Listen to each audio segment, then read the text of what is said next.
సంక్రాంతి వేడుకలపై మనతో మాట్లాడడానికి మేయర్ గద్వాల్ విజయలక్ష్మి ఉన్నారు. మేడం, చూస్తున్నారా చాలా పెద్ద ఎత్తున మహిళలు పాల్గొంటున్న పరిస్థితి ఎట్లా ఉంది, ఏమనిపిస్తుంది? చాలా సంతోషంగా ఉంది. నిజం చెప్పాలంటే నాగేందర్ గారు చాలా మంచి ఇనిషియేటివ్ తీసుకున్నారు. మహిళలందరినీ కూడా ఒక తాటి మీద తీసుకొచ్చారు ఈరోజు.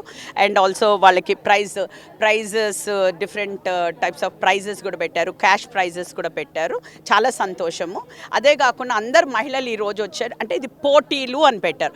పోటీల్లో ప్రతి ఒక్క పోటీ లోపల గెలుపు ఓటమి అనేది ఉండనే ఉంటుంది. సో ఈరోజు ఎవరు గెలిచామా ఎవరు ఓడిపోయామా అన్నది కాదు. ప్రతి ఒక్క మహిళ ఎవరైతే వచ్చి ఈరోజు పార్టిసిపేట్ చేస్తున్నారు చూడండి, వాళ్ళందరికీ నేను అభినందనలు తెలియజేస్తున్నాను. అండ్ ఆల్సో ధన్యవాదాలు కూడా తెలియజేస్తున్నాను. పొద్దున్న 8 o'clockకి వాళ్ళు రావడం జరిగింది. 8 o'clock నుంచి కూడా ముగ్గులు వేస్తున్నారు. So every women has a talent అని నేను చెప్పచ్చు.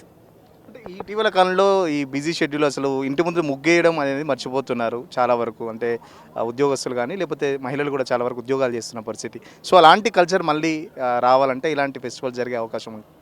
ఐ డోంట్ బిలీవ్ అండి. ఇవాళ నేను ఎంత బిజీగా ఉన్నా నేను ఇంటి బయటికి వెళ్ళను. అంటే ఇల్లు ఇది జల్లి, వాటర్ జల్లి, సానుపు జల్లి, దాని తర్వాత ముగ్గేయంది, నేను ఇంటి బయటకు కూడా వెళ్ళను. అట్లా అనొద్దు.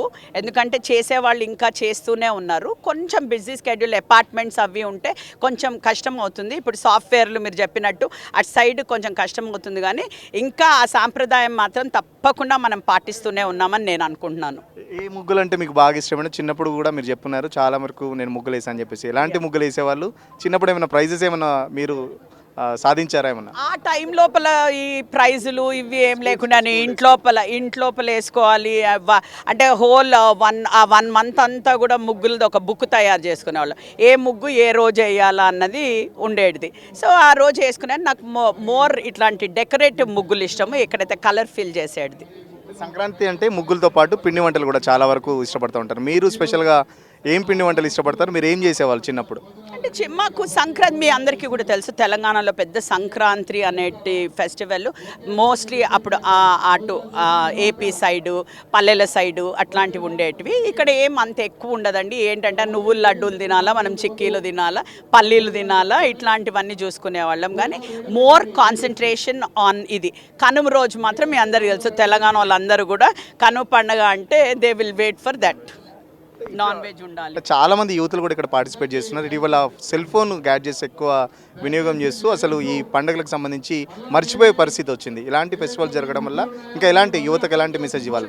నేను అదే చెప్తున్నాను, వాళ్ళు మర్చిపోయారు అని అనొద్దు. ఎందుకంటే as long as a mother, ఇంకా ఒక మదరు ఆ ముగ్గులు వేస్తుందంటే పిల్లలకి ఉంది, అవగాహన ఉంది. అరే ఈ పండగకి ఇప్పుడు ముగ్గులు వేస్తారు ఏంటంటే we have to take them in to confidence. పిల్లల్ని కూడా దాంట్లో భాగస్వామ్యులు చేయాలి. మనం ఒక మదర్ పైన ఉంటుంది అది. సరేలే నేను వేసేస్తున్నాను కదా, నా డాటర్ వేయకపోయినా పర్వాలేదు, ఇది చూసుకున్నా అనేసి అది కాదు. మనము మన ఇంపార్టెన్స్ ఆఫ్ ద ఫెస్టివల్ వాళ్ళకి చెప్పాలి. అండ్ వాళ్ళని కూడా భాగస్వాములు చేసి వాళ్ళని కూడా వేపిస్తే I think we will never forget ఆ కల్చర్. ఖచ్చితంగా కల్చర్కి సంబంధించి పిల్లలకు మనం నేర్పించాల్సిన అవసరం ఉంది అని చెప్పేసి చెప్తున్న పరిస్థితి. మరో పక్కన ఖచ్చితంగా ఫోన్లు ఏదైతే యూజ్ చేస్తున్నారో ఇటీవల ఆ కల్చర్కి సంబంధించి, ఆ టెక్నాలజీ సంబంధించి డెవలప్ కావాలి. But at the same time మన పండుగలు, సంస్కృతి కూడా మర్చిపోవద్దు. ఆ బాధ్యత ఖచ్చితంగా పేరెంట్స్ మీదే ఉందని చెప్పేసి చెప్తున్న పరిస్థితి. సో నేను కూడా చిన్నప్పుడు చాలా వరకు ముగ్గులు వేసాను. నాకు ఎక్కువ డిజైన్ ముగ్గులు ఎక్కువ ఇష్టం అని చెప్పేసి మేయర్ చెప్తున్న పరిస్థితి. మరో పక్కన పిండి వంటలకు సంబంధించి కూడా నువ్వుల లడ్డూలు అంటే చాలా ఇష్టపడి తినేవాళ్ళము. ఇప్పుడు అలాంటి పరిస్థితులు, అలాంటి పండుగలు మళ్ళీ జరగాలంటే ఇలాంటి ప్రోగ్రామ్స్ రెగ్యులర్గా జరుగుతూ ఉండాలి. మన సంస్కృతి సాంప్రదాయాలు మన నెక్స్ట్ జనరేషన్ కూడా తెలియజేయాల్సిన అవసరం ఎంతైనా ఉందని చెప్పేసి మేయర్ చెప్తున్న పరిస్థితి. ఇప్పుడు జర్నలిస్ట్ సతీష్తో సురేష్, తొలి వెలుగు కోసం. అసలైన తొలి వెలుగు. ఫాలో వాట్సాప్ @తొలి వెలుగు official.